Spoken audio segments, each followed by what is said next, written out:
Hello and welcome to Unleashed. I'm your host, Will Bachman, and I'm delighted to be here today with Bruno Strunz. He is based in Brazil. He's the author of How to Sell Value in the Legal Market: What to Do When Technical Quality is No Longer a Competitive Advantage. And Bruno, welcome to the show. Thank you. It's a pleasure being here. Thanks for inviting me, Will.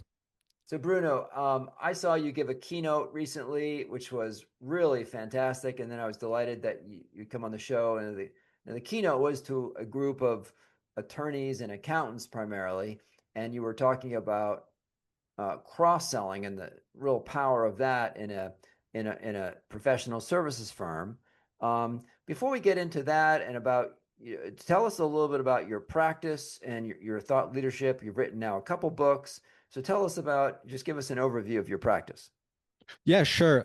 We basically focus on business development for professional services firms, which means helping them at the end of the day sell more in a more structured and data-driven manner.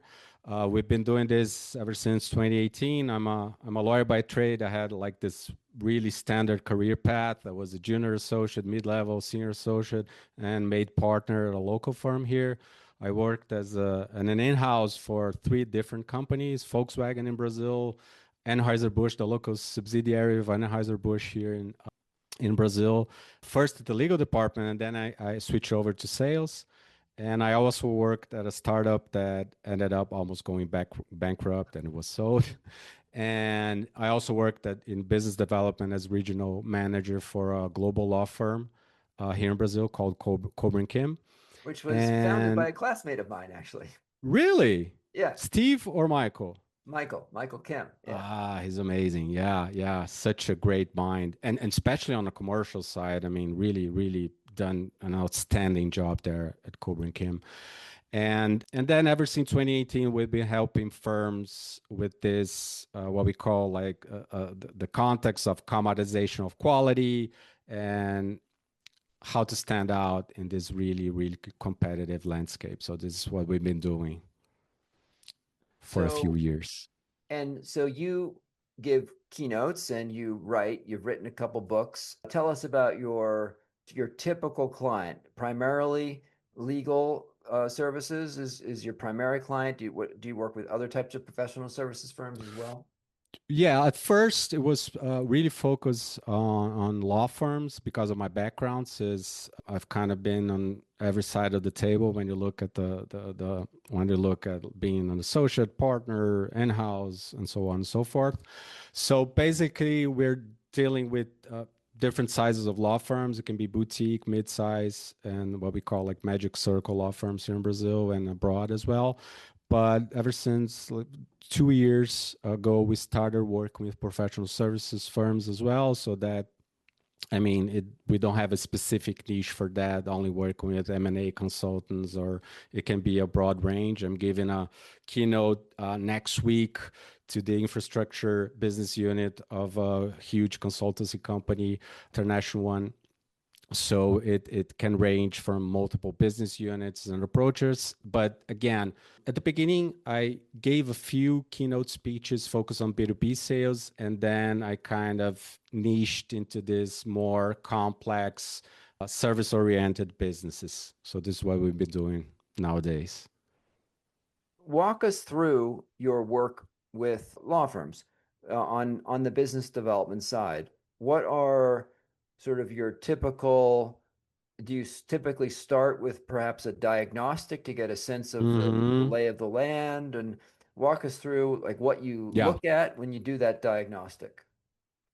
I usually look at the documentary, not just the photo. I always kid around, so I kind of look like 3 years what they've been doing, their client base, their churn, revenue generation, where has it been coming from, distribution channels, industries, and from there it's so, I mean, we've been doing this for a few years, so we kind of know where to look, the low-hanging fruits. So usually I start with the current client base because there's a gold mine there. I mean, I haven't worked on a projects that I haven't found like interesting opportunities within the client base. And from a customer acquisition standpoint, it's much cheaper to expand within your client base than to try and convert new clients. That does not mean that you shouldn't prospect, look for new clients, but a lot of the times it's kind of the thrill of the hunt. I get more excited to go after a new client than to expand within an existing account, and I should be more excited to expand within an existing account because that's much cheaper. And when you look at lifetime value, that makes more sense from a commercial strategy standpoint. So, and I look at the process. Do they use CRM? A lot of times they have a CRM platform, but they don't use it. But and as I was telling you before we started to record, here in Brazil, we're still a few years behind when you look at BD.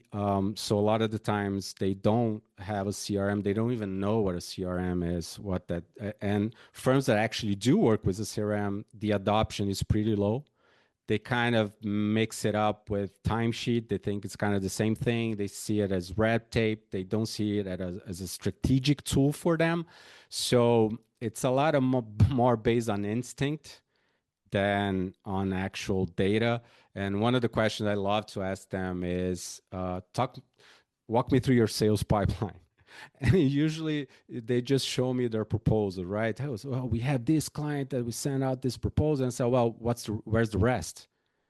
And they kind of get that puzzled look, and then we start from there beating up for that. So that would be kind of like the elevator pitch of what we start doing. But yeah, you're correct. We start with like a quick diagnosis, because I don't think, and again, I reserve the right to change my mind always, but I don't think that we need like the Ferrari of KPIs of data. I mean, like a really nice car that gets us from A to B. It's enough. It's sufficient. So I really like to trust, like to work with compound interest mindset. Like let's start small and build up from there, because they're all smart. Our clients, they're pretty smart, educated. The problem is not understanding what we're bringing to the table, is the execution.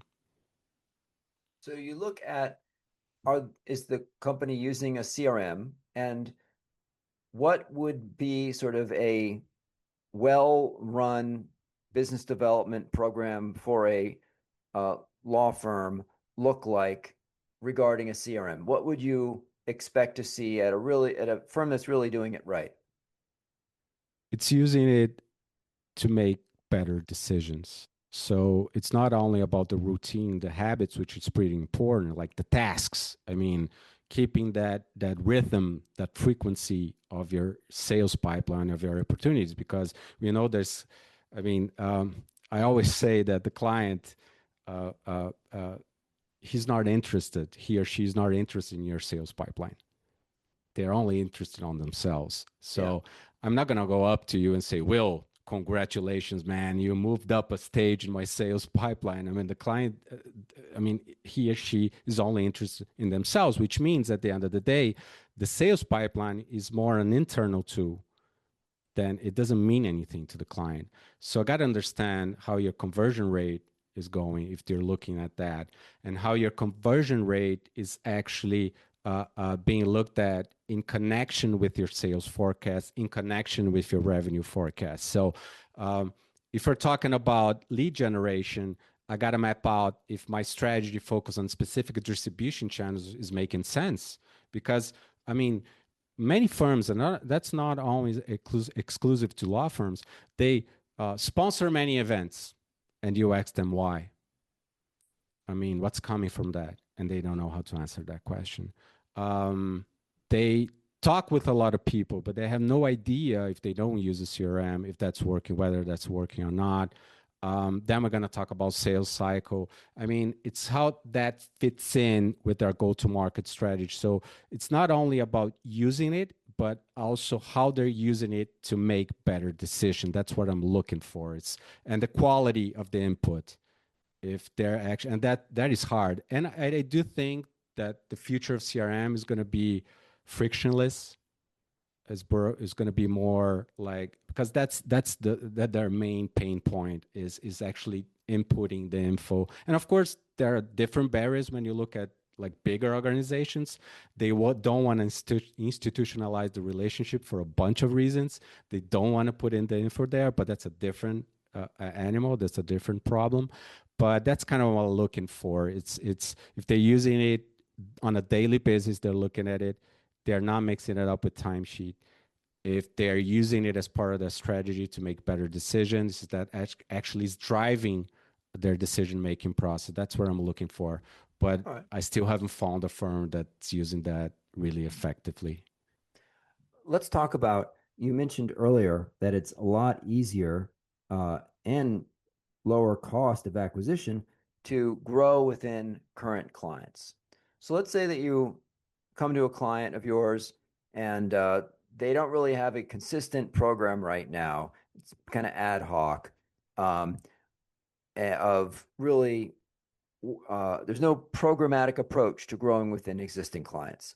Sketch out for us, what would a best practice future state look like for that firm, of what you would help them build so they have a programmatic, consistent, uh, organized approach to growing within their existing clients. Yeah, that's great.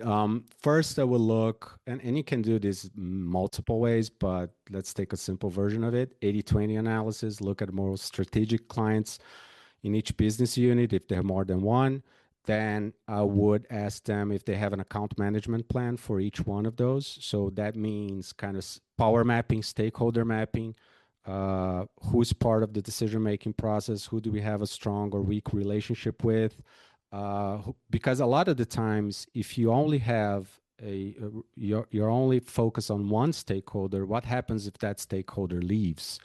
Another thing it's and sounds so simple and so obvious, Will. What are their goals for 2026? Many people do not know. And that's huge, because then it's less about only looking at my menu and then realizing that if I know where my client is what they're looking for to achieve, it's kind of connecting the dots. And well, the client told me that they have 3 main projects next year. Let's see how that compares with my strengths, my capabilities, my offerings. And usually when it's a goal, when there's a KPI, there's budget, there's money behind it. So it's easier to sell. I'm not saying that's easy to sell, but it's easier to sell because you're kind of going towards where the client's already, in the direction the client's already looking for from a strategic standpoint. Then again, I'm not reinventing the wheel here, but I would do a kind of SWOT analysis, like looking at strengths, weaknesses, opportunities, and threats within that specific account. And I always tell my clients that when you look at retention, I'm looking always for expansion as well. Because if the client is on an autopilot, like hiring always the same services, doing the same things, that's a pretty fragile status for a relationship, because they're kind of going through the motions. But if they're expanding, I always say that loyalty has more to do with client behavior than only client feedback. Because especially in Latin America, I mean, people have a really hard time having hard conversations. I worked in Germany. I have my last name, and I studied at German school here in Brazil. I mean, when I work in Germany, it's pretty straightforward. I mean, people are really pragmatic, and I'm like love that about German culture. Here in Brazil, I mean, it's completely different. People go out of their way not to have a hard conversation, a difficult conversation with you. So it's kind of pulling teeth if you want to get like client feedback. So I think those would be like the low hanging fruits, like the quick wins, like looking at that, because it's I always say it's kind of the menu approach. I think that selling, it's all about showing you all my capabilities, and I think that does a disservice to the firm, because the more options you give to the client, the harder it is to make a decision. I always use this analogy. It's like going to the doctor. If I tell you, hey, Will, we have 10 different options, you're going to say, oh my God, don't give me 10 different options, right? It's the paradox of choice. So it's how do you guide them through their decision, but based on not what they're already seeing. Then I earn the right to come up with some unconsidered needs or something that they haven't looked closely at before. Okay. Um, I'd like to get your thoughts around this issue that you wrote a book on. What to do when technical quality is no longer a competitive advantage. And that's applicable to a lot of the listeners of this show, right? There might be multiple consultants that are all very good at doing a strategy project, a due diligence project, a post-merger integration project. So talk to us around your thoughts around how to, differentiate, or if you can't differentiate, of how to, how do you be the one that gets selected when there's multiple people that are, you know, meet sort of the requirements to do the job. Just to add that, because I wrote the book in 2018, it's All getting right. worse with AI, because that's kind of level the playing field, right? From an output standpoint, from a delivery standpoint. So I do think there are levers you can pull on. The first one is something that we were discussing before we started to record, is how early you're getting to the party, you're arriving to the party. So we're talking about the B2B buying cycle. So urgency aside, it all starts with planning and preparation. Then they go into solution exploration. Then they start getting in touch with the potential new suppliers. Sorry. Uh, so one of the things that we've been analyzing is that the later you arrive to the party, the higher the likelihood you're going to get commoditized, because you don't it's hard to have an edge when the client already set their mind to doing something. And sometimes they even have a vendor of choice. And one of the jokes I made during the keynote that you were part of, it was that how do you know if you're the vendor of choice for a specific project, a specific demand? And the joke is, if you don't know, you're not it. And so one of the things is how early you're getting to within that buying cycle, and that it's really reliant upon relationship management. So it's kind of your networking initiatives are going to feed into your sales funnel, because it's all about top of mind awareness. When the client starts to think about a potential new project, I want to be their go-to guy or gal, right? So that can be a lever you can pull on, because sometimes if I arrive early, I get the chance to show value, and that sometimes I can become the vendor of choice, and the client doesn't even reach out to other suppliers, because we've been discussing this for 2 months and there's trust involved, of course. That's one thing. The other thing is bringing in new insights. So um, I like the term BDA, business trusted advisor, because I always say that the clue is in the name. You got to understand your client's business. It's not enough to understand your own area of expertise. You got to discuss. You have to have business acumen. You got to discuss your client's business, and then you have to build trust, and that comes over time, of course. And you have to bring advice. You have to bring new insights. I mean, one of the advantages that we have, we're exposed to different issues, different problems, right? And we should use that to bring different ideas, new ideas to our clients. And sometimes we're too passive. The client is buying, we're not actually selling anything. So it's kind of, those new insights can also be a great lever. And another one that it's overlooked is CX, client experience. I mean, we've all been to a restaurant where the food is pretty good. It's not the best in the world, but there's this waiter, right? Who's amazing, knows what you want, remembers like names from people, from family members, and so on and so forth. So the client experience can be a lever, because there's a great report by Salesforce called "The State of the Connected Customer," that they talk about that the experience is the product nowadays. So if you think about it, it's not, it's going to be, since quality is being commoditized, at the end of the day, it's going to be so narrow, Will, that if you don't pull on every available lever, the only lever you're going to try to pull on is going to be price. Mm. And I always say that a price war is a war you do not want to win, because it's a race to the bottom, right? So I always say that when you get industries that have really high margins, we kind of take for granted, like giving a 10% discount, Mm. which in some industries would be offensive, right? It would be like really hard for them to discount so much, but we kind of lost sight of what it means to protect your margins. And I think that's something we're going to be more, have to take a closer look at. Give us a success story of work that you've done with one of your clients. And obviously, you can sanitize the client, but tell us about how you worked with a client on business development and what did they change and what they did and what was some of the Yeah, impact that they saw? I think one of the biggest success stories we have, it's with a client that they work in crisis management. Mhm. And how do you sell crisis, right?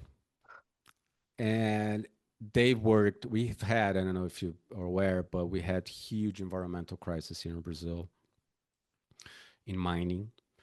And those are kind of like once in a lifetime crisis. And unfortunately, they happen. But this firm, they kind of spearheaded from multiple uh, uh, uh, uh, practice areas, the client's defense from a legal standpoint, insurance, advocacy, and so on and so forth. And they were having a hard time like selling their product because at the end of the day, how do you do it? Do you hope for something to have bad happen to companies around you? So what we did, we kind of divided their offerings between three different dimensions. What happens before a crisis? What happens during a crisis? And what happens after a crisis? So especially on the before side, we started like dividing their offerings into smaller products, more on relationship building and education side. Because one question was, what is a crisis? You can have a cybersecurity data leak crisis. You can have a reputational crisis. You can have many different flavors of crisis. So we kind of started educating the market through inbound and through specific keynotes and talking to boards. It was a kind of a multi-dimensional approach because what we wanted to do is kind of reconfigure the mindset of the potential clients when they should pick up the phone and call them. And that created top of mind awareness in a way that we wanted to. And we kind of reframed their storytelling because all of the other industries, they didn't see themselves in the stories about the crisis with clients in mining, right? I mean, they were like, well, we don't have a dam, so what's it to us? And especially when you're talking about a client that hasn't faced a huge crisis, sometimes they don't know what they don't know. Mm. So it's especially important to bring that to the surface and say, hey, I know this seems so far fetched and not related at all to your industry, but hear me out. This specific issue that happened during that crisis can happen to you as well. So that, and a long story short, there was a huge crisis in a specific industry, and they actually were the first call, and they converted like a million, many millions Mm. dollar project, and that was one of the biggest success stories. I mean, of course, I'm not taking the glory here. It was, of course, them being so great at what they do and them being so disciplined and trusting the process because it wasn't overnight, Will. I mean, this we're talking about a year-long project, but that's something that I really set the expectation because it's not something, I mean, I hope that things happen like the needle moves overnight, but I cannot guarantee that because especially those offerings, those solutions that have a longer sales cycle, which means a longer buying cycle, it's all about the discipline to be consistent with your strategy and kind of trust the process and see those it's kind of going to the gym, right? If you go to the gym today and you stay there for 8 hours, you're only gonna get pain. But if you do it on consistently, like 2 to 3 times a week, doing the right exercises, like from a nutrition standpoint, really focusing on your intake, calorie intake, like sleeping well, you're gonna get results. But I cannot guarantee you when, but I'm pretty sure you're gonna get results. So that's kind of our mindset when we go into those type of situations. Hmm. Interesting. Um, so, uh, So that one is one where that you really had to focus on what can you sell when there's not a crisis beforehand to build that relationship. Give us another story from a different firm. One of the one one of the really we work a lot with a framework, a proprietary framework that we created to actually do a deep dive on our clients' offerings, because it's not just, hey, I do M&A, I do I know specific consulting services. It's kind of do a double click on specific niches. So we look at ICP, ideal client profile for that product. We look at stakeholders, entry points. We look at what we call cost of inaction. Mhm. So what happens to the client if he or she doesn't do something about that problem? Because this is kind of behavior economics. It's loss aversion, right? That's a greater motivator than ROI. Because every time we're talking about ROI, that's a possibility.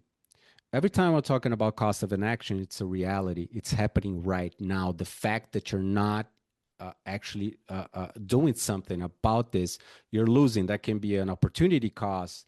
That can be a competitive advantage. You're losing something, and that actually catalyzes action within the client.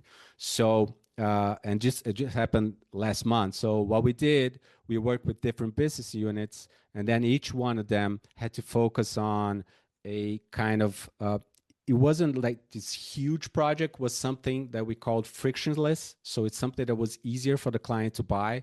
There was a beginning, a middle, and end. From an investment standpoint, it wasn't something huge, and it addressed a specific pain point within a niche. After doing that, we created a target list, and then it was the old school prospecting, reaching out to clients, and we focus primarily on existing clients. And from that initiative, and it sounds so simple, Will, but from that initiative alone, again, by bringing insight, by segmenting, by doing really prioritizing your outreach efforts, I mean, we cohorted multiple projects just based off of that. Again, I didn't create anything, but just to finish off the framework, we talked about questions we should ask beforehand, because it's about the client's perception of the problem. It's not enough that I bring, and I always tell my client, no guessing. You are not allowed to guess. Either you heard it and confirmed it from the client's mouth, or assume you do not know. Objection handling. Why? What can the client say, or concerns that the client might have, and how can you handle those? Storytelling, not only success stories, but stories in which you like convert a new project in which the client did not do something about that specific problem, and this is what happened. Can be public ones, doesn't have to be something that you handle directly. So there are many ways to go about it, but I love working with specific products and offerings, because then you're going to have a segmented target list. You know who to approach, you know how to approach. And again, it's not going to, you're not going to convert 100%, but it's pretty interesting because there's a hidden KPI there, because a lot of the times what happens is, I can't guarantee that, the fact that I'm there bringing new ideas, maybe I don't convert that specific project, but then something new comes up during the conversation and we get to discuss it further. So that's also something that happens a lot, but it's not what I call an empty upsell. An empty upsell is me coming up to you, Will, and say, hey, Will, I really want to expand our relationship. Can we do something about it? Let's focus on me. Yeah. And again, a lot of firms do that. How can I differentiate myself from day one, like bringing new ideas, even if they don't work out right now? I'm playing mid to long term.